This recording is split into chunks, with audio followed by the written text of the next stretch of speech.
ಫಲ ಜ್ಞಾನ ಕಾರ್ಯವು ಕೃಷ್ಣಾರಮಣ ರಾಜ್ಯದವು ಪುಷ್ಣೀತಾಂ ಮಮ ಸದ್ಬುದ್ಧಿಂ ವೃಷ್ಣಿ ವಾಸಿಷ್ಠ ವಂಶಜವು ಲಸತು ಶ್ರೀಮದಾನಂದ ತೀರ್ಥೇಂದುರ್ನೋ ಹೃದಂಬರೆ ಯದ್ವಚಶ್ಚಂದ್ರಿಕಾ ಸ್ವಾಂತ ಸಂತಾಪಂ ವಿನಿಕೃಂತತಿ ತಪಸ್ವಾಧ್ಯಾಯ ಶುಶ್ರೂಷಾ ಕೃಷ್ಣ ಪೂಜಾರತಂ ಮುನಿಂ ವಿಶ್ವೇಶಮಿಷ್ಟದಂ ವಂದೇ ಪರಿವ್ರಾಟ್ ಚಕ್ರವರ್ತಿನಂ. ಶ್ರೀ ಗುರುಭ್ಯೋ ನಮಃ. ಕಾದಂಬರಿ ಕಾವ್ಯದ ಸ್ವಾರಸ್ಯದ ಚಿಂತನೆಯನ್ನು ಮಾಡ್ತಾ ಇದ್ದೇವೆ. ಶೂದ್ರಕನೆಂಬ ರಾಜನ ಸ್ವರೂಪ ವರ್ಣನೆ ಆರಂಭದಲ್ಲಿ ಬಂತು. ಮುಂದುವರಿಸ್ತಾ ಭಗವಂತನ ವಿಶ್ವರೂಪಾಕೃತಿಯನ್ನು ಈತನನ್ನು ಕಂಡ್ರೆ ನೆನಪಿಸುತ್ತದೆ ಅಂತ, ವಿಶ್ವರೂಪಾಕೃತಿಯನ್ನು ನಮಗೆ ನೆನಪಿಗೆ ತರತಕ್ಕಂತಹ ಸ್ವರೂಪ ಈತನದ್ದು ಅನ್ನುವುದನ್ನು ವರ್ಣಿಸುವ ಒಂದು ಗದ್ಯ. ಯಶ್ಚ ಮನಸಿ ಧರ್ಮೇಣ, ಹೀಗೆ ಪ್ರಾರಂಭ ಆಗ್ತದೆ. ಭಗವಂತನ ವಿಶ್ವರೂಪವನ್ನು ಭಗವದ್ಗೀತೆಯ 11ನೇ ಅಧ್ಯಾಯ ವರ್ಣನೆ ಮಾಡ್ತದೆ. ಆತನ ಶರೀರದಲ್ಲಿ ಎಲ್ಲಿ ನೋಡಿದರೂ ಕೂಡ ಭಗವಂತನ ಸ್ವರೂಪ ಕಾಣಿಸ್ತದೆ. ಸರಿತ್ ಸಮುದ್ರಾಂಶ್ಚ ಹರೇಶ್ ಶರೀರಂ ಯತ್ಕಿಂಚ ಭೂತಂ ಪ್ರಣಮೇದ್ ಅನನ್ಯಃ ಅಂತ ಭಾಗವತದ 11ನೇ ಸ್ಕಂದವೂ ಕೂಡ ಭಗವಂತನ ಶರೀರದಲ್ಲಿ ಎಲ್ಲ ಭಗವಂತನ ರೂಪಗಳು ಸಂಸ್ಥಿತವಾಗಿದ್ದಾವೆ ಅಂತ ಹೇಳ್ತಾವೆ. ಅದನ್ನು ಮನಸ್ಸಿನಲ್ಲಿಟ್ಟುಕೊಂಡು ಕವಿ ವರ್ಣನೆ ಮಾಡುವುದು. ಯಶ್ಚ ಮನಸಿ ಧರ್ಮೇಣ ಕೋಪೇ ಯಮೇನ ಪ್ರಸಾದೇ ಧನದೇನ ಪ್ರತಾಪೇ ವಂದಿನ ಭುಜೇ ಭುವ ದೃಶಿಶ್ರಿಯ ವಾಚಿ ಸರಸ್ವತ್ಯ ಸುಖೇ ಮುಖೇ ಶಶಿನ ಬಲೇ ಮರುತ ಪ್ರಜ್ಞಾಯಾಂ ಸುರಗುರುಣ ರೂಪೇ ಮನಸಿ ಜೇನ ತೇಜಸಿ ಸವಿತ್ರಾ ಚ ವಸತ ಸರ್ವದೇವಮಯಸ್ಯ ಪ್ರಕಟಿತ ವಿಶ್ವರೂಪಾಕೃತೆ ಅನುಕರೋತಿ ಭಗವತೋ ನಾರಾಯಣಸ್ಯ.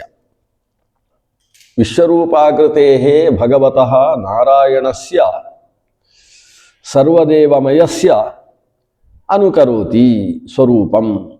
ಆ ಭಗವಂತನ ಸ್ವರೂಪವನ್ನು ಈತನ ಶರೀರ ಅನುಕರಿಸ್ತಾ ಇದೆ. ಮನಸಿ ಧರ್ಮೇಣ, ಧರ್ಮ ಅಂದರೆ ಯಮಧರ್ಮ ಅನ್ನುವ ಅರ್ಥ ಸಿಗ್ತದೆ. ಈತನ ಮನಸ್ಸಿನಲ್ಲಿ ಧರ್ಮದ ಬಗ್ಗೆ, ಧರ್ಮ ಕಾರ್ಯಗಳ ಬಗ್ಗೆ ನಿರಂತರ ಆಲೋಚನೆ ನಡೀತದೆ. ಆದ್ದರಿಂದ ಮನಸ್ಸಿನಲ್ಲಿ ಧರ್ಮ ನಿಂತಿದ್ದಾನೆ. ಕೋಪೇ ಯಮೇನ, ಆತನ ಕ್ರೋಧದಲ್ಲಿ ಯಮ ನಿಂತಿದ್ದಾನೆ. ಅಂದರೆ ಆ ಕ್ರೋಧದಿಂದ ಇನ್ನೂ ದುಷ್ಟರ ಸಂಹಾರವಾಗ್ತದೆ ಅಂತ ಅರ್ಥ. ಪ್ರಸಾದೇ ಧನದೇನ ವಸತ ಅಂತ ಮುಂದಿನದ್ದಕ್ಕೆ ಅನ್ವಯ. ಆತನ ಪ್ರಸಾದ, ಇನ್ನೊಬ್ಬರ ಮೇಲೆ ಪ್ರಸನ್ನನಾಗಿದ್ದಾನೆ ಅಂದರೆ ಅವನ ಪ್ರಸಾದದಲ್ಲಿ ಕುಬೇರ ನಿಂತಿದ್ದಾನೆ, ಅಂದರೆ ಬೇಕಾದಷ್ಟು ದಾನ ಮಾಡತಕ್ಕಂಥವ. ಪ್ರತಾಪೇ ವಂದಿನ, ಬೆಂಕಿಯ ಹಾಗೆ ಪ್ರಜ್ವಲಿಸ್ತಾನೆ ತನ್ನ ಪರಾಕ್ರಮದಿಂದ.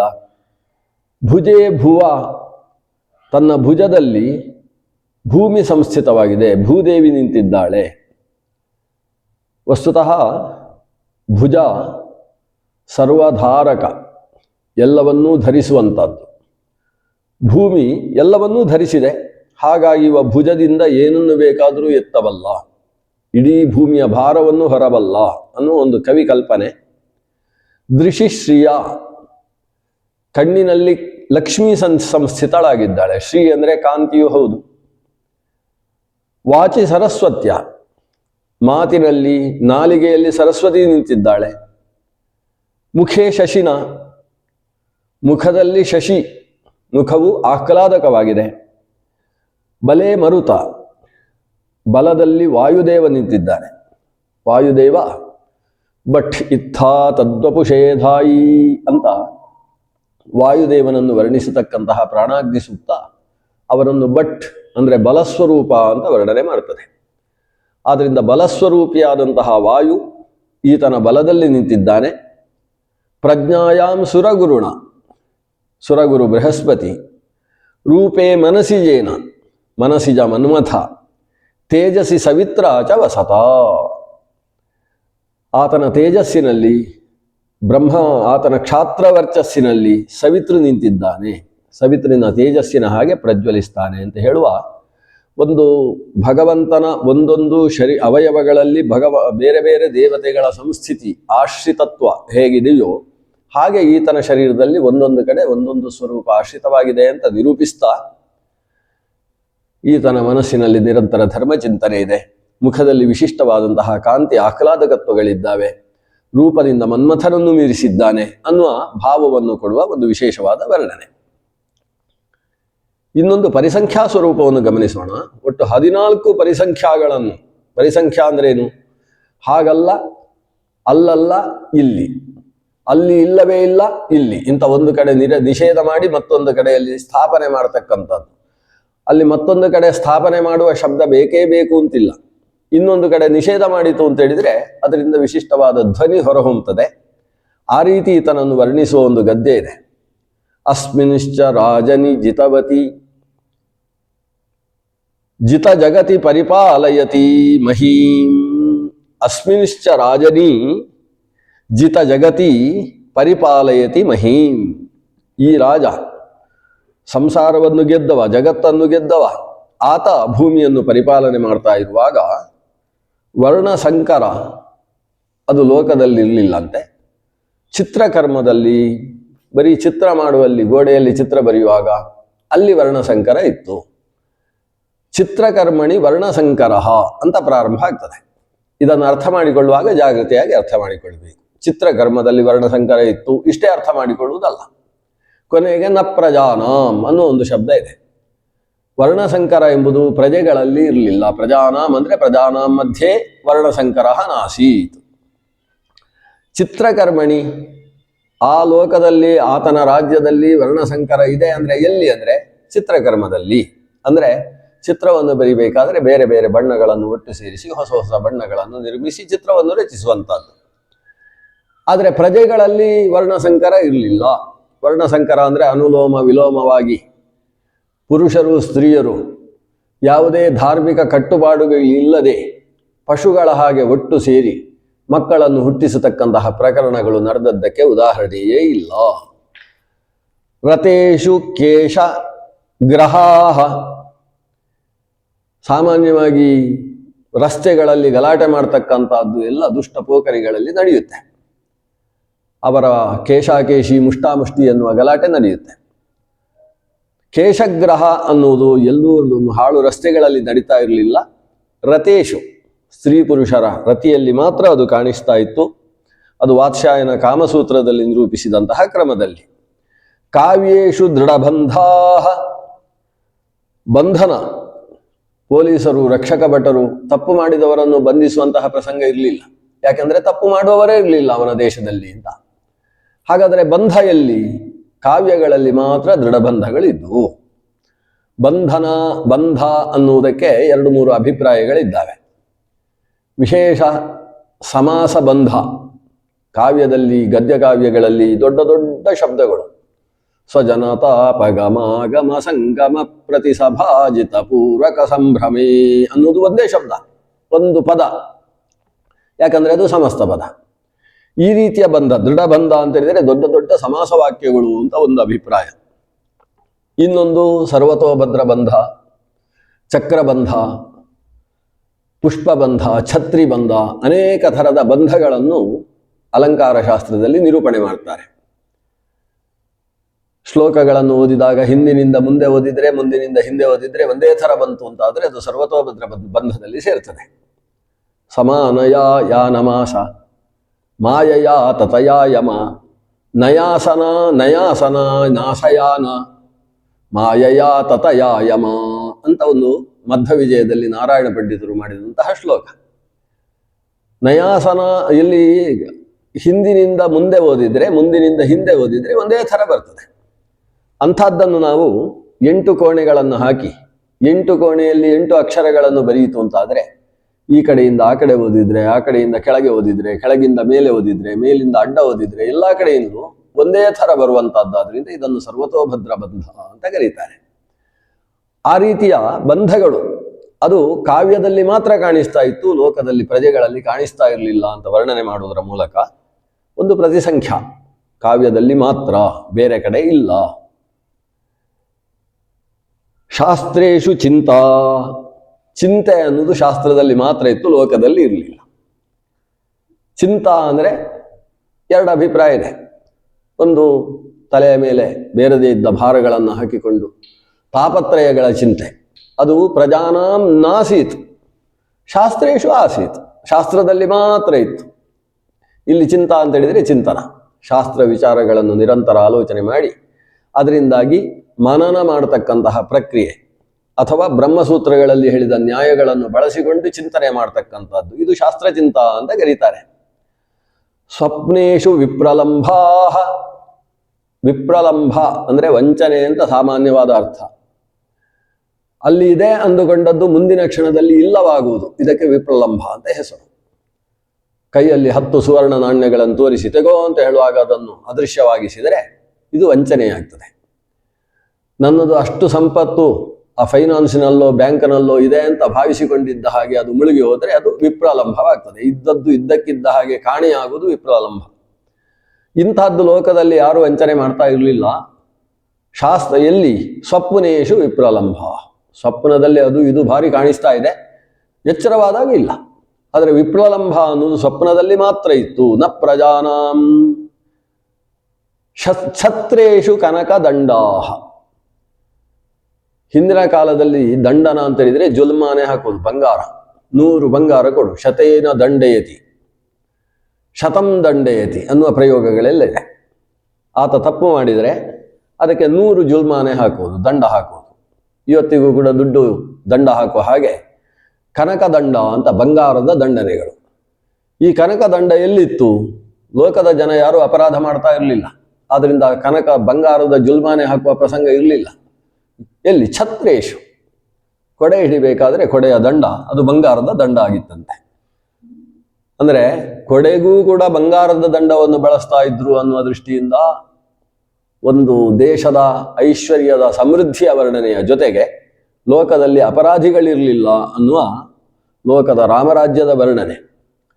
ಧ್ವಜೇಶು ಪ್ರಕಂಪಾಹ, ಹೆದರಿ ನಡುಗುವುದು ಅನ್ನುವುದು ಲೋಕದಲ್ಲಿ ಇರಲಿಲ್ಲ. ಪ್ರಕಂಪನ, ನಡುಗುವಿಕೆ ಅನ್ನೋದು ಎಲ್ಲಿತ್ತು ಅಂತ ಹೇಳಿದರೆ ದೇವಸ್ಥಾನಗಳ ಮೇಲೆ ಹಾಕಿದ ಧ್ವಜಗಳಲ್ಲಿ. ಧ್ವಜಗಳು ಗಾಳಿ ಬೀಸಿದಾಗ ತಟ ತಟತ ಅಂತ ಅದು ನಡುಗ್ತಾ ಇದ್ರೆ ಅದೇ ಚಂದ.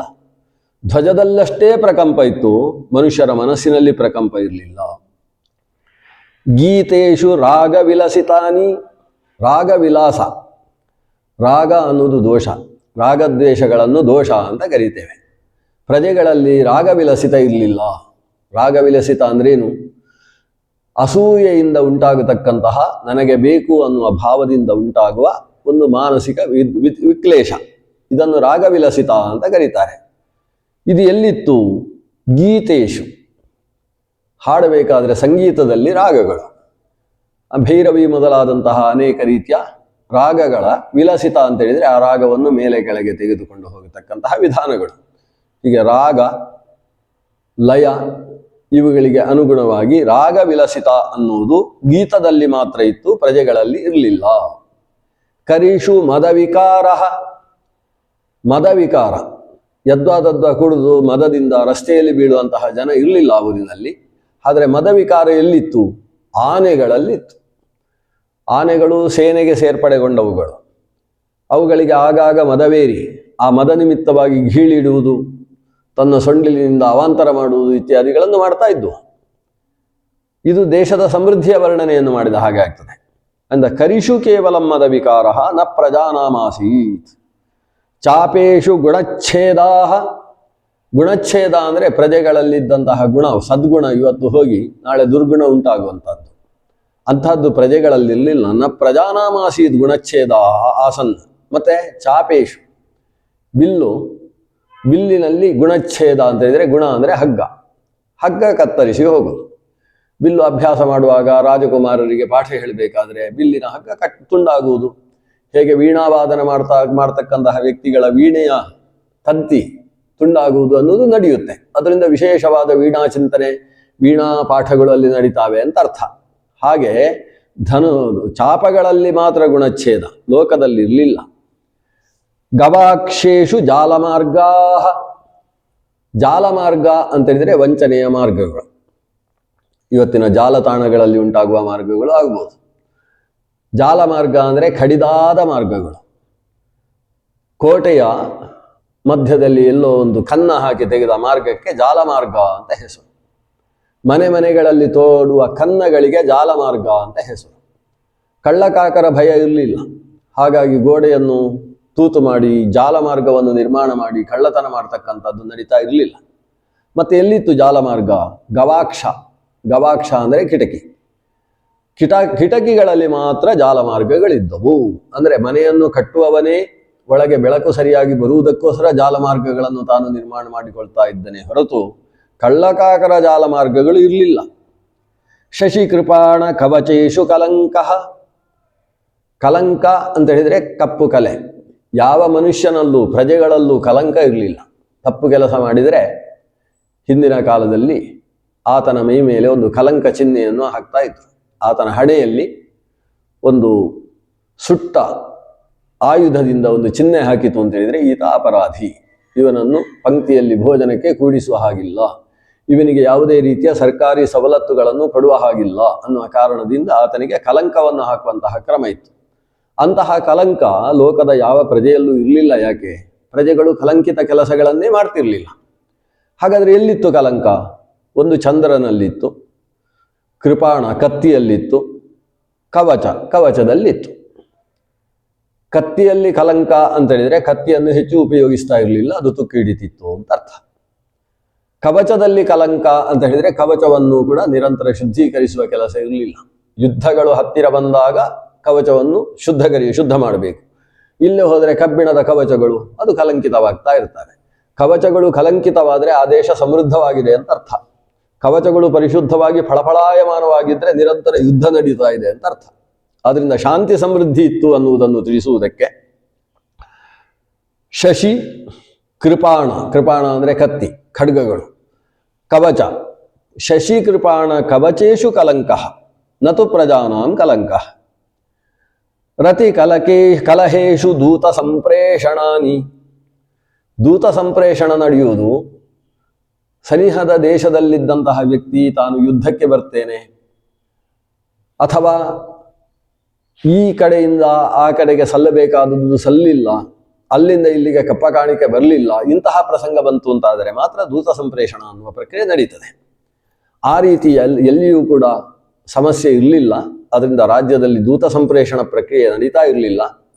ಎಲ್ಲಿತ್ತು ಅಂತೇಳಿದರೆ ಕೇವಲ ರತಿ ಕಲಹೇಶು, ಪುರುಷ ಸ್ತ್ರೀಯರಲ್ಲಿ ರತಿಕಲಹದಿಂದ ಈ ಸಮಸ್ಯೆ ಉಂಟಾದಾಗ ಆವಾಗ ಹೆಂಗಳೆಯರ ಕಡೆಗೆ ಗಂಡಸರು, ಗಂಡಸರ ಕಡೆಯಿಂದ ಹೆಂಗಸರು, ಈ ರೀತಿಯಲ್ಲಿ ದೂತ ಸಂಪ್ರೇಷಣ, ಪರಸ್ಪರ ದೂತಿಕಾ ಸಂಪ್ರೇಷಣ ನಡೀತಾ ಇತ್ತೆ ಹೊರತು ಬೇರೆ ಕಡೆಯಲ್ಲಿ ಇರಲಿಲ್ಲ. ಸಾರ್ಯಕ್ಷೇಷು ಶೂನ್ಯ ಗೃಹಾಹ ನ ಪ್ರಜಾನಾಂ ಆಸನ್. ಊರಿನಲ್ಲಿ ಕೆಲವು ಮನೆಗಳು ಖಾಲಿಯಾಗಿ ಅವರು ದೇಶ ಬಿಟ್ಟು ಪರದೇಶದಲ್ಲಿ ಹೋಗಿ ವಾಸ ಮಾಡುವ ಪ್ರಸಂಗ ಎಲ್ಲಿ ಬರ್ತದೆ? ರಾಜ ಸರಿಯಾಗಿ ಇಲ್ಲದೆ ಹೋದ ಪಕ್ಷದಲ್ಲಿ ಅವರು ಬೇರೆ ದೇಶದಲ್ಲಿ ವಾಸ ಮಾಡುವಂಥದ್ದು. ಮಹಾಭಾರತದಲ್ಲಿ ಬರುವ ಹಾಗೆ ಪಾಂಡವರು ಇಂದ್ರಪ್ರಸ್ಥಕ್ಕೆ ಹೊರಟಾಗ ಕೌರವನ ಹಸ್ತಿನಪುರದ ಪ್ರಜೆಗಳು ದೇಶವನ್ನು ಖಾಲಿ ಮಾಡಿದ್ರು, ಪಾಂಡವರ ರಾಜ್ಯಭಾರದಲ್ಲಿ ವಾಸ ಮಾಡ್ತೇವೆ ಅಂತ ಹೊರಟರು. ಆವಾಗ ಸ್ವತಃ ಧರ್ಮರಾಜನೇ ಧೃತರಾಷ್ಟ್ರನಿಗೆ ಬೇಸರ ಆಗ್ತದೆ, ತಾವು ಯಾರೂ ಬರಬಾರದು ಅಂತ ಕೂಗಿ ಹೇಳ್ತಾ ಇದ್ದಂತಹ ಸನ್ನಿವೇಶವನ್ನು ವ್ಯಾಸರು ವರ್ಣನೆ ಮಾಡ್ತಾರೆ. ಶೂದ್ರಕನ ರಾಜ್ಯದಲ್ಲಿ ಶೂನ್ಯ ಗೃಹಗಳು ಇರಲಿಲ್ಲ, ಖಾಲಿ ಮನೆಗಳು, ಮನೆ ಬಿಟ್ಟು ಜನ ಪರಾರಿಯಾಗುವುದು ಇದು ನಡೀತಾ ಇರಲಿಲ್ಲ. ಶೂನ್ಯ ಗೃಹ ಎಲ್ಲಿತ್ತು? ಸಾರ್ಯಕ್ಷೇಶು, ಶಾರಿಯಿಂದ ಆಟ ಆಡ್ತಕ್ಕಂತಹ ಕವಡೆ ಆಟಗಳು, ಚದುರಂಗದ ಆಟಗಳು, ಅದರ ಮನೆಗಳಲ್ಲಿ ಇದು ಖಾಲಿ ಮನೆ, ಇದರಲ್ಲಿ ಮಾತ್ರ ಶಾರಿ ಇದೆ ಅನ್ನುವ ರೀತಿಯ ಆಟಗಳಲ್ಲಿ ಶೂನ್ಯ ಗೃಹ ಅನ್ನೋದು ಇರ್ತಿತ್ತೇ ಹೊರತು ಸ್ವತಃ ಆ ಊರಿನಲ್ಲಿ ಶೂನ್ಯ ಗೃಹ ಇರಲಿಲ್ಲ ಅನ್ನುವ ಒಂದು 14 ಪರಿಸಂಖ್ಯಾಲಂಕಾರ ಅಂತ ಇದನ್ನು ಕರೀತಾರೆ. ಒಂದು ಕಡೆ ನಿಷೇಧ ಮಾಡಿ ಮತ್ತೊಂದು ಕಡೆಯಲ್ಲಿ ಅದು ಇದೆ ಅಂತ ಹೇಳುವಂಥದ್ದು, ಅಥವಾ ಒಂದು ಕಡೆ ಇದೆ ಅಂತ ಹೇಳುವುದರ ಮೂಲಕ ಮತ್ತೊಂದು ಕಡೆಯಲ್ಲಿ ಇಲ್ಲ ಅಂತ ನಿರೂಪಣೆ ಮಾಡುವಂಥದ್ದು ಪರಿಸಂಖ್ಯಾಲಂಕಾರಗಳು. ಆ ರೀತಿಯ ಅಲಂಕಾರಗಳ ಪೂಗವನ್ನೇ ಬಾಣಭಟ್ಟ ಬಳಸ್ತಾನೆ. ಈ ರೀತಿ ಇನ್ನಷ್ಟು ಒಂದು 5-6 ಗದ್ಯಗಳಲ್ಲಿ ಶೂದ್ರಕನನ್ನು ವರ್ಣನೆ ಮಾಡಿ ಯಸ್ಯ ಚ ಪರಲೋಕಾದ್ಭಯಂ ಅಂತಃಪುರಿಕಾಲಕೇಶು ಭಂಗಃ ನೂಪುರೇಶು ಮುಖರತ ವಿವಾಹೇಶು ಕರಪೀಡನಂ ಅನವರತ ಮಖಾಗ್ನಿಧೂಮೇನ ಅಶ್ರುಪಾತಃ ತುರಗೇಶು ಕಷಾಭಿಘಾತಃ ಮಕರಧ್ವಜೇ ಚಾಪಧ್ವನಿರಭೂತ್. ನೇರವಾಗಿ ಪ್ರಜೆಗಳಿಗೆ ಸಂಬಂಧಪಟ್ಟ ಹಾಗೆ ಪರಿಸಂಖ್ಯಾನಗಳನ್ನು ಮುಗಿಸಿ ಸಾಕ್ಷಾತ್ ಶೂದ್ರಕನಿಗೆ ಸಂಬಂಧಪಟ್ಟ ಕೆಲವು ಪರಿಸಂಖ್ಯಾನಗಳು. ಶೂದ್ರಕನಲ್ಲಿ ಭಯ ಇತ್ತು, ಪರಲೋಕಾದ ಭಯ. ಒಳ್ಳೆ ಕೆಲಸ ಮಾಡ್ತಾ ಇರಬೇಕಪ್ಪ, ಕೆಟ್ಟ ಕೆಲಸ ಮಾಡಬಾರ್ದು, ಇಷ್ಟೇ. ಕೆಟ್ಟ ಕೆಲಸದ ಬಗ್ಗೆ, ಪರಲೋಕದಲ್ಲಿ ಕೆಟ್ಟ ಲೋಕ ಸಿಗಬಾರ್ದು ಅನ್ನುವ ಭಯ ಇತ್ತೇ ಹೊರತು ಶತ್ರು ಭಯ ಇರಲಿಲ್ಲ. ಪರಲೋಕಾದ್ ಭಯಂ ನ ಶತ್ರು ಸಕಾಶಾತ್, ಇದು ಕೂಡ ಪರಿಸಂಖ್ಯಾ. ಇನ್ನು ಭಂಗ, ಸೋಲು. ಭಂಗ ಎಲ್ಲಿಂದ? ಅಂತಃಪುರಿಕಾಲಕೇಶು. ಅಂತಃಪುರಿಕಾ ಅಂದರೆ ಅಂತಃಪುರದಲ್ಲಿರತಕ್ಕಂಥ ಸ್ತ್ರೀಯರು, ಅವರ ತಲೆಗೂದಲಲ್ಲಿ ಭಂಗ ಇತ್ತೇ ಹೊರತು ಅವನಿಗೆ ಶತ್ರುಗಳಿಂದ ಭಂಗ ಇರಲಿಲ್ಲ. ತಲೆಗೂದಲಲ್ಲಿ ಭಂಗ. ಭಂಗ ಅನ್ನುವ ಶಬ್ದ ಅನೇಕಾರ್ಥಕ. ಭಂಗ ಅಂದರೆ ಸೋಲು, ಭಂಗ ಅಂದರೆ ತುಂಡಾಗುವುದು, ಭಂಗ ಅಂದರೆ ವಕ್ರತೆ. ಇಲ್ಲಿ ಭಂಗ ಅನ್ನೋದು ವಕ್ರತೆ ಅನ್ನುವ ಶ್ಲೇಷವನ್ನಿಟ್ಟುಕೊಂಡು ಪರಿಸಂಖ್ಯಾನವನ್ನು ಮಾಡಿದ್ದಾರೆ. ಅವರ ತಲೆಗೂದಲಿನಲ್ಲಿ ಭಂಗ. ಭಂಗ ಅನ್ನುವುದು ಇವತ್ತಿನ ಸ್ಟೈಲ್ ಅನ್ನುವ ಅರ್ಥದಲ್ಲಿ ಬಳಸಲ್ಪಡ್ತದೆ, ಶೈಲಿ. ಬೇರೆ ಬೇರೆ ರೀತಿಯ ಕೇಶ ಶೈಲಿಗಳನ್ನು ಭಂಗ ಅಂತ ಕರೀತಾರೆ. ಕೇಶಭಂಗ ಅನ್ನುವ ಶಬ್ದ ಬಹಳ ಪ್ರಸಿದ್ಧವಾದದ್ದು. ಅಂತಃಪುರಿಕೆಯರ ಅಲಕ ಅಂತ ಹೇಳಿದರೆ ತಲೆಗೂದಲು, ಅವುಗಳಲ್ಲಿ ಭಂಗ ಕಾಣಿಸ್ತದೆ. ಇವನಿಗೆ ಬೇರೆ ಕಡೆಯಿಂದ ಭಂಗ ಅಂದರೆ ಸೋಲು ಇರಲಿಲ್ಲ. ಭಂಗ ಅನ್ನುವುದೇ ತುಳು ಭಾಷೆಯಲ್ಲಿ ಭಂಗ ಅಂತ ಆಗಿದೆ. ಅವನಿಗೆ ಭಂಗ ಬೇರೆ ಕಡೆಯಿಂದ ಇರಲಿಲ್ಲ ಅಂತ ಅರ್ಥ. ನೂಪುರೇಶು ಮುಖರತ, ಭಾರಿ ವಾಚಾಲಿಕೆ, ತನ್ನ ಬಗ್ಗೆ ತಾನು ಹೊಗಳಿಕೊಳ್ಳುವುದು. ಇದು ಆತನ ಕಾಲಿನ ಕಡಗಗಳಲ್ಲಿ ನಡೀತಾ ಇತ್ತೇ ಹೊರತು. ನೂಪುರೇಶು, ನೂಪುರ ಅಂದರೆ ಗೆಜ್ಜೆ ಅಂತ ಅರ್ಥ. ಗೆಜ್ಜೆಯು ಶಬ್ದ ಮಾಡ್ತದೆಯೇ ಹೊರತು ಅವನ ಬಾಯಿಯಿಂದ ಯಾವತ್ತೂ ಮುಖರತ, ಸಿಕ್ಕಾಬಟ್ಟೆ ವಾಚಾಲತ ಅನ್ನೋದು ಅವನಿಗಿರಲಿಲ್ಲ. ವಿವಾಹೇಶು ಕರಪೀಡನಂ, ಅವನಿಗೆ ಬಹಳ ಮದುವೆ ಆಗಿತ್ತು ಅಂತ ಅರ್ಥ. ಆ ವಿವಾಹಗಳಲ್ಲಿ ಆತ ಕರಪೀಡನ ಮಾಡ್ತಾ ಇದ್ದ, ಅಂದರೆ ಕರಗ್ರಹಣ ಮಾಡ್ತಾ ಇದ್ದ ಹೊರತು ಪ್ರಜೆಗಳಿಗೆ ಕರಪೀಡನ ಮಾಡ್ತಾ ಇರಲಿಲ್ಲ. ಕರ ಅಂದರೆ ಇಲ್ಲಿ ಟ್ಯಾಕ್ಸ್, ಕರ ಹಾಕುವುದು, ಅವರಿಗೆ ಟ್ಯಾಕ್ಸ್ಗಳಿಂದ ಪೀಡೆ ಮಾಡುವಂಥದ್ದು ಬೇರೆ ಕಡೆಯಲ್ಲಿ ನಡೀತಾ ಇರಲಿಲ್ಲ. ಹೀಗೆ ಕರ ಅನ್ನುವಲ್ಲಿ ಶ್ಲೇಷವನ್ನಿಟ್ಟುಕೊಂಡು ಮಾಡಿದ ಪರಿಸಂಖ್ಯಾನಕ ಅಲಂಕಾರ. ಅನವರತ ಮಖಾಗ್ನಿ ಧೂಮೇನ ಅಶ್ರುಪಾತಃ, ಅವನಿಗೆ ಕಣ್ಣೀರು ಬರ್ತಾ ಇತ್ತು. ಅದು ಅನವರತ ಧೂಮ ಅಗ್ನಿ, ಅಗ್ನಿ ಯಜ್ಞಯಾಗಗಳನ್ನು ಮಾಡ್ತಾ ಆ ಮಖಾಗ್ನಿ ಧೂಮ ಏನಿದೆ ಅದರಿಂದಾಗಿ ಆತನಿಗೆ ಅಶ್ರುಪಾತ, ಕಣ್ಣಲ್ಲಿ ನೀರು ಬರ್ತಿತ್ತೇ ಹೊರತು ಬೇರೆ ದುಃಖ ಪ್ರಸಂಗಗಳು ಯಾವುದೂ ನಡೀತಾ ಇರಲಿಲ್ಲ. ತುರಗೇಶು ಕಷಾಭಿಘಾತಃ, ಸಾಮಾನ್ಯವಾಗಿ ರಾಜಸ್ಥಾನದಲ್ಲಿ ಚಾಟಿ ಏಟು ಅನ್ನೋದು ಒಂದು ಸಾಮಾನ್ಯವಾದ ಶಿಕ್ಷೆ. ಚಿಕ್ಕ ಚಿಕ್ಕ ತಪ್ಪುಗಳಿಗೂ ಚಾಟಿ ಶಿಕ್ಷೆ. ಕಷಾಭಿಘಾತ, ಕಷ ಅಂದರೆ ಚಾಟಿ, ಚಾಟಿಯಿಂದ ಹೊಡೆಯುವುದು. ಅದು ಎಲ್ಲಿ? ಕುದುರೆ ಸವಾರಿ ಮಾಡುವಾಗ ಕುದುರೆಗೆ ಹೊಡಿತಾ ಇದ್ರೆ ಹೊರತು, ಅಥವಾ ರಥವನ್ನು ಎಳೆಯುವಾಗ ಕುದುರೆಗಳಿಗೆ ಕಷಾಭಿಘಾತ ಇತ್ತೇ ಹೊರತು ಬೇರೆ ಕಡೆ ಇರಲಿಲ್ಲ. ಅದು ಈತನೇ ಮಾಡ್ತಕ್ಕಂಥದ್ದು. ಈತ ರಥವನ್ನು ಓಡಿಸುವಾಗ ತುರಗಗಳಿಗೆ ಕಷಾಭಿಘಾತ ಇತ್ತು. ಮಕರಧ್ವಜೇ ಚಾಪಧ್ವನಿ, ಇನ್ನು ಈತ ಬಿಲ್ಲನ್ನು ಹಿಡಿದು ಯುದ್ಧ ಮಾಡುವಂತಹ ಪ್ರಸಂಗಗಳೇ ಬರ್ತಿರ್ಲಿಲ್ಲ. ಇವನ ಮಂತ್ರಿಗಳು ನೋಡ್ಕೊಳ್ತಾ ಇದ್ರು, ಸೇನಾಪತಿಗಳು ನೋಡ್ಕೊಳ್ತಾ ಇದ್ರು. ಚಾಪಧ್ವನಿ ಅದು ಎಲ್ಲಿ? ಮಕರಧ್ವಜೇ ಚಾಪಧ್ವನಿ. ಕೇವಲ ಮಕರಧ್ವಜ ಕಾಮ ಮಾತ್ರ ಇವನ ಮುಂದೆ ಚಾಪಧ್ವನಿ ಮಾಡ್ತಾ ಇದ್ದೆ ಹೊರತು ಬೇರೆ ಯಾವ ಶತ್ರುವು ಇವನ ಮುಂದೆ ಚಾಪಧ್ವನಿ ಮಾಡ್ತಾ ಇರಲಿಲ್ಲ. ಅಂದರೆ ಮಕರಧ್ವಜ ಕಾಮ ಮನ್ಮಥ ಅವನಲ್ಲಿ ಪಂಚಬಾಣಗಳನ್ನು ಹಿಡಿದು ಒಂದು ಕಬ್ಬಿನ ಚಾಪವನ್ನು ಹಿಡಿದು ಆತ ಧ್ವನಿ ಮಾಡ್ತಾನೆ. ಅವನ ಚಾಪಧ್ವನಿ ಅಂದರೆ ಕೋಗಿಲೆಯ ಧ್ವನಿಯೇ ಅವನ ಚಾಪಧ್ವನಿ. ಹಾಗಾದರೆ ಅವನ ಬಿಲ್ಲಿನ ಧ್ವನಿ ಅಂದರೆ ಕೋಗಿಲೆಗಳ ಧ್ವನಿಯಲ್ಲಿ ಅನುರಣನ ಆಗ್ತಾ ಇದ್ದವೇ ಹೊರತು ಯುದ್ಧದಲ್ಲಿ ಈತನ ಮುಂದೆ ನಿಂತು ಮತ್ತೊಬ್ಬ ಬಿಲ್ಲನ್ನು ಠೇಂಕರಿಸುವ ಕೆಲಸ ನಡೀತಾ ಇರಲಿಲ್ಲ. ಈ ರೀತಿಯಲ್ಲಿ ಒಂದು ಪರಿಸಂಖ್ಯಾ ಸ್ವಾರಸ್ಯವನ್ನೇ ನಮ್ಮ ಮುಂದೆ ಇಟ್ಟಿರತಕ್ಕಂತಹ ರಾಜ ಶೂದ್ರಕನ ವರ್ಣನೆ. ಇಂತಹ ರಾಜ ಶೂದ್ರಕ ಆತ ಒಂದು ತನ್ನ ಸಿಂಹಾಸನದಲ್ಲಿ ಕುಳಿತಿದ್ದಾನೆ. ಸಿಂಹಾಸನದಲ್ಲಿ ಬಹಳ ಶ್ರೇಷ್ಠರಾದ ಮಂತ್ರಿಗಳೆಲ್ಲ ಆತನ ರಾಜ್ಯದಲ್ಲಿದ್ದಾರೆ. ಆ ಮಂತ್ರಿಗಳ ವರ್ಣನೆ. ಆತನಿಗೆ ದೀರ್ಘಕಾಲದ ತನಕ ಮಕ್ಕಳಿರಲಿಲ್ಲ ಅನ್ನೋ ಒಂದು ದುಃಖದ ಸ್ಥಿತಿ. ಶೂದ್ರಕನಿಗೆ ಮಕ್ಕಳಿರಲಿಲ್ಲ. ಆದ್ದರಿಂದಾಗಿ ಆತ ತಾನು ಅಂತಃಪುರಕ್ಕೆ ಹೋಗುವುದೇ ಅವನಿಗೆ ಬೇಸರದ ವಿಷಯವಾಗಿತ್ತು. ಯಾಕಂದರೆ ಎಷ್ಟೇ ತಾನು ಪತ್ನಿ ಸಂಗಮದಲ್ಲಿ ತೊಡಗಿದರೂ ಕೂಡ ಸಂತಾನಪ್ರದವಾದಂತಹ ಭಗವದ್ ಅನುಗ್ರಹ ಆಗಲಿಲ್ಲ ಅನ್ನುವ ದುಃಖದಿಂದ ಆತನಿಗೆ ಹಗಲು ಈ ದುಃಖವನ್ನೆಲ್ಲ ಕಳೆದುಕೊಳ್ಳುವುದಕ್ಕೋಸ್ಕರ ಅನೇಕ ವಿಷಯಗಳಲ್ಲಿ ತನ್ನನ್ನು ತಾನು ತೊಡಗಿಸಿಕೊಂಡಿದ್ದ. ಅದು ಎಂಥೆಂಥ ವಿಷಯಗಳಲ್ಲಿ ತೊಡಗಿಸಿಕೊಂಡಿದ್ದ. ಒಬ್ಬನಿಗೆ ದುಃಖ ಇದ್ದಾಗ ಆ ದುಃಖ ಮತ್ತೊಬ್ಬರಿಗೆ ಗೊತ್ತಾಗದೇ ಇರುವ ರೀತಿಯಲ್ಲಿ ಬದುಕುವಂತಹದ್ದು ಅನ್ನುವುದು ಆ ವ್ಯಕ್ತಿಯ ಒಂದು ಜಾಣತನ. ಅದಕ್ಕೋಸ್ಕರ ಆತ ದುಃಖವನ್ನು ಮರೆಸುವುದಕ್ಕೆ ಬೇರೆ ಬೇರೆ ರೀತಿಯ ಕೆಲಸಗಳಲ್ಲಿ ತೊಡಗಿಸಿಕೊಳ್ತಾನೆ. ಕೆಲವರು ಅದನ್ನು ಚಟವಾಗಿಸಿಕೊಳ್ತಾರೆ, ಮದ್ಯಪಾನವೇ ಮೊದಲಾದ ಚಟಗಳಲ್ಲಿ ತೊಡಗಿಸಿಕೊಂಡು ಹಾಳಾಗಿ ಹೋಗ್ತಾರೆ. ಆದರೆ ಅದೇ ದುಃಖವನ್ನು ಆತ ಒಳ್ಳೆಯ ಕೆಲಸಗಳಲ್ಲಿ ತನ್ನನ್ನು ತೊಡಗಿಸಿಕೊಳ್ಬೇಕು. ದುಃಖವನ್ನು ಹೊರಹಾಕುವುದಕ್ಕೆ ಪುರುಸೊತ್ತಿಲ್ಲದೆ ಇದ್ದ ಹಾಗೆ ಬದುಕಬೇಕು. ಆವಾಗ ಆ ದುಃಖ ಆತನ ಶ್ರೇಯಸ್ಸಿಗೆ ಕಾರಣವಾಗ್ತದೆ. ಆ ದುಃಖ ಆತನನ್ನು ಯಾವತ್ತೂ ಮುದುಡಿಸುವ ಕೆಲಸ ಮಾಡುವುದಿಲ್ಲ. ಈ ನಿಟ್ಟಿನಲ್ಲಿ ಒಂದು ಗದ್ಯವನ್ನು ನಾವು ಅವಲೋಕನೆ ಮಾಡಬೇಕು. ತುಂಬ ವಿಸ್ತಾರವಾದ ಗದ್ಯ.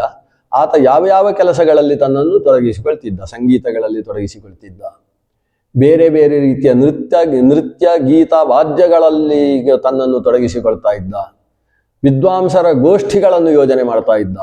ಹಗಲಿನಲ್ಲಿ ಇಂಥ ಕೆಲಸಗಳಲ್ಲದೆ ರಾತ್ರಿಯಲ್ಲೂ ಕೂಡ ಬೇರೆ ಬೇರೆ ರೀತಿಯ ಸಂಗೀತದ ಕಾರ್ಯಕ್ರಮ ಇತ್ಯಾದಿಗಳಲ್ಲಿ ತೊಡಗಿಸಿಕೊಂಡು ತಾನು ಅಂತಃಪುರದ ಕಳೆಗೆ ಹೆಚ್ಚು ಯೋಚನೆಯನ್ನೇ ಮಾಡ್ತಿರ್ಲಿಲ್ಲ. ಜೊತೆಗೆ ಅವ ಯಾವ್ಯಾವುದರಲ್ಲಿ ತನ್ನನ್ನು ತೊಡಗಿಸಿಕೊಳ್ತಿದ್ದ. ಮುನಿ ಜನ ಚರಣ ಶುಶ್ರೂಷಯ ಕದಾಚಿತ್ ಅಕ್ಷರಚ್ಯುತಕ ಮಾತ್ರಾಚ್ಯುತಕ ಬಿಂದುಮತಿ ಗೂಢ ಚತುರ್ಥಪಾದ ಪ್ರಹೇಲಿಕಾ ಪ್ರದಾನಾದಿಭಿಃ ವನಿತಾ ಸಂಭೋಗ ಸುಖ ಪರಾಂಗುಖ ಸುಹೃತ್ ಪರಿವೃತ ದಿವಸಂ ಅನೇಷೀತ್ ದಿಶಾಮಪ್ಯನೇಷೀತ್. ಬೇರೆ ಬೇರೆ ರೀತಿಯ ಸಮಯವನ್ನು ಕಳೆಯುವುದಕ್ಕಿರುವ ವಿಧಾನಗಳು. ಒಗಟು ಹೇಳುವುದು, ಪ್ರಹೇಲಿಕಾ ಪ್ರದಾನ ಅಂತ ಹೇಳಿದರೆ ಈತ ಒಂದು ಒಗಟು ಹೇಳುವುದು, ಆತ ಅದಕ್ಕೆ ಪ್ರತಿಯಾಗಿ ಒಗಟು ಹೇಳುವುದು, ಅದನ್ನು ಆಲೋಚನೆ ಮಾಡಿಕೊಂಡು ಉತ್ತರ ಚಿಂತನೆ ಮಾಡುವುದು. ಮಾತ್ರಾಚ್ಯುತಕ, ವರ್ಣಚ್ಯುತಕ. ಶ್ಲೋಕ ರಚನೆಯಲ್ಲಿ ಒಂದು ಅಕ್ಷರವನ್ನು ಬಿಟ್ಟು ಓದಿದರೆ ಅದಕ್ಕೆ ಅರ್ಥವೇ ಬೇರೆ. ಒಂದು ಮಾತ್ರ ಅಲ್ಲಿ ಶವ ಅಂತಿರ್ತದೆ, ಶಿವ ಅನ್ನುವ ಶಬ್ದ ಬಳಸಿರ್ತಾರೆ, ಅದು ಶವದ ವರ್ಣನೆಯೂ ಆಗಬೇಕು. ಅಲ್ಲಿ ಇಕಾರ ಅನ್ನೋದನ್ನು ಬಿಟ್ಟರೆ ಸಾಕು, ಅದು ಶಿವ ಅನ್ನೋದು ಹೋಗಿ ಶವ ಅಂತ ಓದಿಕೊಂಡ್ರೆ ಅದಕ್ಕೆ ಅರ್ಥವೇ ಬೇರೆ ಆಗ್ತದೆ. ಈ ರೀತಿಯಲ್ಲಿ ವರ್ಣಚ್ಯುತಕ, ಮಾತ್ರಾಚ್ಯುತಕ, ದೀರ್ಘವನ್ನು ಬಿಟ್ಟು ಹ್ರಸ್ವವನ್ನು ಓದಿಕೊಂಡ್ರೆ ಅದಕ್ಕೆ ಅರ್ಥ ಬೇರೆ ಆಗ್ತದೆ. ಇದಕ್ಕೆ ಮಾತ್ರಾಚ್ಯುತಕ ಅಂತ ಹೆಸರು, ಮಾತ್ರಾಕಾಲದ ವ್ಯತ್ಯಾಸದಿಂದ ಉಂಟಾಗುವಂಥದ್ದು. ಬಿಂದುಮತಿ, ಬರೀ ಶ್ಲೋಕದಲ್ಲಿ ಬಿಂದು ಮಾತ್ರ, ಹ್ರಸ್ವ ದೀರ್ಘ ಊಕಾರ ಅದನ್ನು ಮಾತ್ರ ಕೊಡುವುದು, ಅಕ್ಷರ ಹಾಕ್ಲಿಕ್ಕಿಲ್ಲ. ಆಗ ಅಕ್ಷರವನ್ನು ಯೋಚನೆ ಮಾಡಿ ಅದಕ್ಕೆ ಸರಿಯಾಗಿ ಒಂದು ಛಂದೋಬದ್ಧವಾದ ಪದ್ಯವನ್ನು ರಚನೆ ಮಾಡಬೇಕು. ಇದೆಲ್ಲ ಇವತ್ತು ಅಷ್ಟಾವಧಾನ ಇತ್ಯಾದಿಗಳಲ್ಲಿ ನಡೆಯತಕ್ಕಂಥದ್ದು. ಈ ರೀತಿಯ ಬೇರೆ ಬೇರೆ ರೀತಿಯ ಗೂಢ ಚತುರ್ಥಪಾದ, ಒಂದು ಶ್ಲೋಕದಲ್ಲಿ ಚತುರ್ಥಪಾದ ಅದರ ಮಧ್ಯದಲ್ಲೆಲ್ಲೋ ಗೂಢವಾಗಿದೆ. ನೀವು ಆ ಉಳಿದ 3 ಪಾದಗಳಲ್ಲಿ ಚತುರ್ಥ ಪಾದವನ್ನು ಹುಡುಕಿ ತೆಗಿಬೇಕು ಅಂತ ಹೇಳ್ತಕ್ಕಂತಹ ಗೂಢ ಚತುರ್ಥಪಾದ ಶ್ಲೋಕಗಳು. ಇದನ್ನೆಲ್ಲ ವ್ಯಾಖ್ಯಾನಕಾರರು ದೃಷ್ಟಾಂತ ಸಹಿತವಾಗಿ ವರ್ಣಿಸಿದ್ದಾರೆ. ಬಹಳ ಸುಂದರವಾದ ವಿಷಯ ಅದು. ಅಂಥದ್ದನ್ನು ಕೆಲವೆಲ್ಲ ಶ್ಲೋಕದಲ್ಲೇ ಉತ್ತರ ಇರ್ತದೆ. ಕಂ ಸಂಜಘಾನ ಕೃಷ್ಣ ಕಾ ಶೀತಲವಾಹಿನಿ ವಿಯದ್ಗಂಗಾ, ಹೀಗೊಂದು ಶ್ಲೋಕ. ಕೇ ದಾರಪೋಷಣರತಾ ಕಂಬಲವಂತಂ ನಬಾಧತೆ ಶೀತಂ ಅನ್ನುವ ಶ್ಲೋಕಗಳು. ಇಲ್ಲಿ ಕಂ ಸಂಜಘಾನ ಕೃಷ್ಣ, ಯಾರನ್ನಪ್ಪ ಕೃಷ್ಣ ಸಂಜಘಾನ ಕೊಂದು ಹಾಕಿದ? ಉತ್ತರ ಅಲ್ಲೇ ಉಂಟು, ಕಂಸಂ ಜಘಾನ ಕೃಷ್ಣ ಅಂತ. ಕಾ ಶೀತಲವಾಹಿನಿ ವಿಯದ್ಗಂಗಾ, ಶೀತಲ ಜಲವನ್ನು ಹೊತ್ತು ಹರಿಯತಕ್ಕಂತಹ ವಿಯದ್ಗಂಗೆ ಎಲ್ಲಿದ್ದಾಳೆ? ಕಾಶೀತಲವಾಸಿನಿ ಅಂತ ಉತ್ತರ ಅದಕ್ಕೆ, ಅಷ್ಟೇ. ಕೇ ದಾರಪೋಷಣರತಾಹ, ತನ್ನ ಕುಟುಂಬವನ್ನು ಚೆನ್ನಾಗಿ ಪೋಷಣೆ ಮಾಡುವುದರಲ್ಲಿ ಸಮರ್ಥರು ಯಾರು? ಕೇದಾರ ಪೋಷಣರತಾಹ, ಕೇದಾರ ಅಂದರೆ ಗದ್ದೆ, ಒಳ್ಳೆ ಕೃಷಿ ಮಾಡತಕ್ಕಂಥವರು ಅದಕ್ಕೆ ಸಮರ್ಥರು. ಕಂ ಬಲವಂತಂ ನ ಬಾಧತೆ ಶೀತಂ, ಯಾವ ಬಲಶಾಲಿಯನ್ನು ಶೈತ್ಯವು ಬಾಧಿಸುವುದಿಲ್ಲ ಅಂದರೆ ಕಂಬಲವಂತಂ. ಕಂಬಲ ಅಂದರೆ ಕಂಬಳಿ, ಕಂಬಳಿಯನ್ನು ಹೊದ್ದುಕೊಂಡಿರತಕ್ಕಂತಹ ವ್ಯಕ್ತಿಯನ್ನು ಶೀತ ನ ಬಾಧತೆ. ಈ ರೀತಿ ಶ್ಲೋಕದಲ್ಲೇ ಉತ್ತರ ಸಿಗತಕ್ಕಂಥದ್ದು. ಸೀತಾ ಇತ್ಯಾದಿ ಅಂಥದ್ದು ಅನೇಕ ಶ್ಲೋಕಗಳಿದ್ದಾವೆ. ಇನ್ನೂ ಕೆಲವುದರಲ್ಲಿ ಕ್ರಿಯಾಪದ, ಕ್ರಿಯಾಗುಪ್ತಿ ಅಂತ ಕರೀತಾರೆ, ಕ್ರಿಯಾಗುಪ್ತಿ, ಅವುಗಳನ್ನು ಬಳಸಿಕೊಂಡು ಕಾಲ ಕಳೆಯುವುದು. ಈ ಶ್ಲೋಕದಲ್ಲಿ ಕ್ರಿಯಾಪದ ಎಲ್ಲಿದೆ ಅನ್ನೋ ಒಂದು ಪ್ರಶ್ನೆ. ಆ ಪ್ರಶ್ನೆಗೆ ಉತ್ತರ ಆ ಶ್ಲೋಕದಲ್ಲೇ ಕ್ರಿಯಾಪದ ಇರ್ತದೆ. ನಾರಸಿಂಹಾತ್ಕೃತಿಂ ದೃಷ್ಟ್ವಾ ವನೇ ಮತಂಗಜಃ ಅತ್ರ ಕ್ರಿಯಾಪದಂ ವಕ್ತ ಲಭತೆ ಹೇಮಕಂಕಣಂ. ನಾರಸಿಂಹಾಕೃತಿಂ ದೃಷ್ಟ್ವಾ ವನೇ ಮತಂಗಜ, ಶಬ್ದಾರ್ಥ ಏನಿದೆ? ನಾರಸಿಂಹಾಕೃತಿಯನ್ನು ಕಂಡಂತಹ ಮತಂಗಜ ಅಂದರೆ ಮದ್ದಾನೆ ಕಾಡಿನಲ್ಲಿ. ಇಷ್ಟೇ ಇದೆ. ಕ್ರಿಯಾಪದ ಏನದು? ಏನು ಮಾಡಿತು? ಉತ್ತರ ಕೊಡಬೇಕಲ್ವ, ಅದಲ್ಲಿಲ್ಲ. ಆ ಶ್ಲೋಕದಲ್ಲೇ ಇದೆ, ಹುಡುಕಿ ಅಂತಾರೆ. ಆವಾಗ ನಾರ ಸಿಂಹಾಕೃತಿಂ ದೃಷ್ಟ್ವಾ ವನೆ ಮತ್ತ ಮತಂಗಜ. ಇಲ್ಲಿ ಆರ ಅನ್ನೋದು ಕ್ರಿಯಾಪದ. ಋಗತೌ ಧಾತುವಿನ ಲಿಟ್ಲಕಾರ ಆರ, ಆರತುಹು, ಆರುಹು ಅಂತ ನಡೆಯುತ್ತೆ. ಆರ ಅಂದ್ರೆ ಅಲುಗಾಡಿತು, ಓಡಿತು, ನಡೆಯಿತು ಅಂತ ಅರ್ಥ. ನ ಆರ ಅಂದ್ರೆ ಅಲುಗಾಡ್ಲಿಲ್ಲ, ದೂರ ಹೋಗಲಿಲ್ಲ. ಯಾವುದು? ಮತ್ತ ಮತಂಗಜ. ಏನನ್ನು ನೋಡಿ? ಸಿಂಹಾಕೃತಿಂ ದೃಷ್ಟ. ಹಾಗಾದ್ರೆ ಅನ್ವಯ ಹೇಗೆ?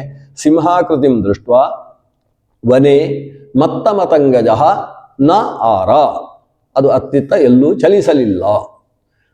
ಮುಂದುವರಿಸಿ ಮುಂದಿನ ಶ್ಲೋಕ ಇನ್ನಷ್ಟು ಸಮಸ್ಯೆ ಕೊಡ್ತಾರೆ. ನೂತನವಾಗಿ ಮದುವೆಯಾಗಿದೆ. ಆ ನವ ಪುರುಷನನ್ನು ಕಂಡಂತಹ ನವೋಢಳಾದಂತಹ ಪತ್ನಿ ಆಕೆ ಏನು ಮಾಡಿದ್ಲು? ಕಿಮಕಾರಿ ನವೋಢಯ. ನೂತನ ವರನನ್ನು ನೋಡಿದಂತಹ ನವೋಢಳಾದಂತಹ ಕನ್ಯೆ ಏನು ಮಾಡಿದ್ಲು? ಅತ್ರಾಪಿ ಚೋತ್ತರಂ ವಕ್ತ ಲಭತೆ ರೂಪ್ಯ ಪಂಚಕಂ. ಇಲ್ಲಿ ಉತ್ತರ ಹೇಳಿದವ ಮತ್ತೆ 5 ರೂಪಾಯಿ ಸಿಗುತ್ತೆ ಅಂತ. ಹಿಂದಿನ ಕಾಲದಲ್ಲಿ 5 ರೂಪಾಯಿಗೆ ಅಷ್ಟು ಫಲ ಇತ್ತು. ಕಾಂತಯ ಕಾಂತ ಸಂಯೋಗೆ ಕಿಮಕಾರಿ ನವೋಢಯ ಅತ್ರಾಪಿ ಚೋತ್ತರಂ ವಕ್ತ ಲಭತೆ ರೂಪ್ಯ ಪಂಚಕಂ. ಇಲ್ಲಿ ಕ್ರಿಯಾಪದ ಎಲ್ಲಿದೆ? ಕಿಮಕಾರಿ ಅನ್ನುವ ಪ್ರಶ್ನೆಗೆ ಉತ್ತರ ಕೊಡಬೇಕು. ಕಿಮಕಾರಿ ಏನು ಮಾಡಲ್ಪಟ್ಟಿತು ನವೋಢಳಾದಂತಹ ಆ ಕನ್ಯೆಯಿಂದ? ಉತ್ತರ ಅತ್ರಾಪಿ ಅನ್ನುವುದೇ ಉತ್ತರ ಇದಕ್ಕೆ. ಅತ್ರಾಪಿ ಅನ್ನುವುದು ತ್ರಪುಷ್ ಲಜ್ಜಾಯಾಮ್ ಎಂಬ ಧಾತುವಿನ ಲುಂಗ್ಲಕಾರ. ಅತ್ರಾಪಿ, ಅತ್ರಾಪಿ ಶಾತಾಂ, ಅತ್ರಾಪಿ ಶತ. ಆಕೆಯಿಂದ ಲಜ್ಜೆಗೊಳ್ಳಲ್ಪಟ್ಟಿತು ಅನ್ನುವುದು ಅತ್ರಾಪಿ ಅನ್ನುವುದೇ ಅದರ ಕ್ರಿಯಾಪದ. ಹೀಗೆ ಇದನ್ನು ಬೌದ್ಧಿಕವಾಗಿ ತುಂಬಾ ವಿಮರ್ಶೆ ಮಾಡಿ ಹೇಳಬೇಕಾದಂತಹ ಈ ಪ್ರಶ್ನೆಗಳು, ಅದರಲ್ಲಿ ವಿಶೇಷವಾದ ಸ್ವಾರಸ್ಯ ಇದೆ. ಅಂತ್ಯಾಕ್ಷರಿ, ಅದ್ವಿಶಿಷ್ಟಾಕ್ಷರಿ, ಈ ರೀತಿಯ ಕ್ರಮದಲ್ಲಿ ಆತ ಕಾಲಗಳನ್ನು ಕಳೀತಾ ಇದ್ದ. ತಾನು ತನಗೆ ಮಕ್ಕಳಿಲ್ಲ ಅನ್ನುವ ಖೇದದಿಂದ ಬಹಳಷ್ಟು ದೂರವಿದ್ದ. ಕಥೆ ಮುಂದುವರಿಯುತ್ತೆ. ಇಂತಹ ಶೂದ್ರಕನು ಸಿಂಹಾಸನದಲ್ಲಿರುವಂತಹ ಸಂದರ್ಭದಲ್ಲಿ ಒಬ್ಬಳು ಚಂಡಾಲ ಕನ್ನಿಕೆ ಆಗಮಿಸ್ತಾಳೆ. ಅವಳು ಹೊರಗಿಂದ ಬಂದಿದ್ದಾಳೆ ಅನ್ನುವುದನ್ನು ಹೇಳುವುದಕ್ಕೆ ಪ್ರತಿಹಾರಿ ಓಡಿ ಬಂದು ರಾಜನ ಹತ್ರ ತಿಳಿಸ್ತಾಳೆ. ಪ್ರತಿಹಾರಿ ರಾಜಾಸ್ಥಾನದಲ್ಲಿ ದ್ವಾರವನ್ನು ಸಂರಕ್ಷಣೆ ಮಾಡುವುದಕ್ಕೋಸ್ಕರ 2 ಥರದ, ಒಂದು ಪುರುಷ ರಕ್ಷಕ ಭಟರು, ಸ್ತ್ರೀ ರಕ್ಷಕ ಭಟರು. ಪ್ರತಿಹಾರ, ಪ್ರತಿಹಾರಿ ಅನ್ನುವ ವ್ಯಕ್ತಿಗಳು ನಿಂತಿರ್ತಾರೆ. ಸ್ತ್ರೀಯರು ಬಂದಾಗ ಅವರನ್ನು ಒಳಗೆ ಕರೆದುಕೊಂಡು ಬರುವುದಕ್ಕೆ ಪ್ರತಿಹಾರಿಗಳು ಇರ್ತಾರೆ. ಪುರುಷರನ್ನು ಕಳೆದುಕೊಂಡು ಬರುವುದಕ್ಕೆ ಪ್ರತಿಹಾರರು ಇರ್ತಾರೆ. ಈ ಪ್ರತಿಹಾರಿ ಆಕೆಯನ್ನು ವರ್ಣನೆ ಮಾಡ್ತಾನೆ ಬಾಣಭಟ್ಟ. ಅವನಿಗೆ ಚಿಕ್ಕ ವಿಷಯವೂ ದೊಡ್ಡ ವಿಷಯ. ಪ್ರತಿಹಾರಿ ಆಕೆ ಹಾಕಿಕೊಂಡಿದ್ದಂತಹ ವಸ್ತ್ರ ವಿನ್ಯಾಸ, ಆಕೆಯನ್ನು ವರ್ಣನೆ ಮಾಡುವಾಗ ಹೇಳ್ತಾನೆ ಬಾಣಭಟ್ಟ, ನೋಡುವುದಕ್ಕೆ ಅತ್ಯಂತ ಸುಂದರಿ, ಆದರೆ ಸೊಂಟದಲ್ಲಿ ಬಿಗಿದಂತಹ ಬಟ್ಟೆಯಲ್ಲಿ ಕತ್ತಿಯನ್ನು ಇಟ್ಟುಕೊಂಡಿದ್ದಾಳೆ. ಇದು ನೋಡುವುದಕ್ಕೆ ಹೇಗೆ ಕಾಣಿಸ್ತಾ ಇದ್ದಾಳೆ ಅಂತ ಹೇಳಿದರೆ ಚಂದನ ವೃಕ್ಷಕ್ಕೆ ಕಾಳಿಂಗ ಸರ್ಪ ಸುತ್ತಿಕೊಂಡಿದ್ದ ಹಾಗೆ ಅಂತ ವರ್ಣನೆ ಮಾಡ್ತಾನೆ. ಆ ಕತ್ತಿಯಿಂದಾಗಿ ಭಯಂಕರಳಾಗಿದ್ದಾಳೆ. ಆದರೆ ಚಂದನ ವೃಕ್ಷ ಹೇಗೆ ಬಹಳ ಸುಂದರ, ಆಸ್ವಾದ್ಯವಾದದ್ದು, ಪರಿಮಳಿತವಾದದ್ದು, ಹಾಗೆ ಸರ್ಪದಿಂದ ಆಕ್ರಾಂತವಾದಂತಹ ಶ್ರೀಗಂಧದ ಮರದ ಹಾಗಿರತಕ್ಕಂಥವಳು ಅಂತ ವರ್ಣನೆ ಮಾಡ್ತಾನೆ. ಆಕೆ ಬಂದು ರಾಜನ ಮುಂದೆ ಮಂಡಿಯೂರಿ ಕೈ ಮುಗಿದು, ಹೀಗೊಬ್ಬಳು ಮಾತಂಗ ಕನ್ನಿಕೆ ಬಂದಿದ್ದಾಳೆ, ಒಳಗೆ ಕಳಿಸಿಕೊಡಲೇ ಅಂತ ಪ್ರಶ್ನಿಸ್ತಾಳೆ. ರಾಜ ಇಡೀ ಸಭೆಯನ್ನು ಒಂದು ಸಲ ನೋಡ್ತಾನೆ. ಇಡೀ ಸಭೆಯನ್ನು ನೋಡಿ ಆತ ಹೇಳ್ತಾನೆ, ಉಪಜಾತ ಕುತೂಹಲಸ್ತು ರಾಜ ಸಮೀಪವರ್ತಿನಾಂ ರಾಜ್ಞಾಂ ಅವಲೋಕ್ಯ ಮುಖಾನಿ ಕೋದೋಷ ಪ್ರವೇಶ್ಯತಾಂ ಇತ್ಯಾದಿ ದೇಶ. ಏನು ತೊಂದರೆ ಇಲ್ಲ, ಕಳಿಸು. ಆದರೆ ಎಲ್ಲರ ಮುಖವನ್ನು ನೋಡಿ, ಅವರ ಮುಖಛಾಯೆಯನ್ನು ನೋಡಿ ಕಳಿಸು ಅಂತ ಹೇಳಿದ್ದು. ಯಾಕೆ ಅಂತ ಹೇಳಿದರೆ ಸ್ವಲ್ಪ ಕುತೂಹಲ ಇದೆ. ಒಬ್ಬಳು ಸುಂದರಿಯಾದಂತಹ ಚಂಡಾಲ ಕನ್ನಿಕೆ ಅಂತ ಹೇಳ್ತಾ ಇದ್ದಾಳೆ. ವಿಶಿಷ್ಟವಾದ ಗಿಳಿಯನ್ನು ತಂದಿದ್ದಾಳಂತೆ. ರಾಜನನ್ನು ಈ ಕ್ಷಣದಲ್ಲಿ ನೋಡಬೇಕು ಅಂತ ಹೇಳಿ ಕಳಿಸಿದ್ದಾಳಂತೆ.